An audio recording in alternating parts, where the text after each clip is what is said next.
मित्रांनो, निकाल लागून 4 दिवस झाले तरी सुद्धा अंधभक्त त्या ट्रोमातून बाहेर येत नाहीयेत. ते जस्टिफिकेशन देत आहेत की कसं हिंदूच हिंदूंचे शत्रू आहेत, हिंदूंनीच कसं हिंदूंना पाडलेलं आहे.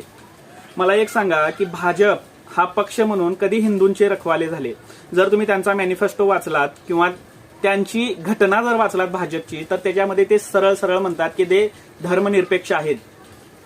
तरी सुद्धा लोकांना पटत नाहीये. अयोध्येचं उदाहरण देतात की अयोध्येतील लोक कसे गद्दार आहेत, त्यांनी भाजपला मत न दिल्यामुळे ते कसे पापी आहेत, ते कसे धर्मद्वेषी आहेत, धर्मविद्रोही आहेत, हे सिद्ध करण्यामध्ये ते मागे लागतायत. त्यांना एवढं बेसिक कळत नाहीये की लोकांनी त्यांचा रोजगार निवडलाय, महागाईच्या प्रश्नावर त्यांनी मतदान केलेलं आहे. त्यांना तुमच्या धर्मापेक्षा त्यांची रोजीरोटी जास्त प्यारी होती, हे अजून सुद्धा त्यांना कळत नाहीये.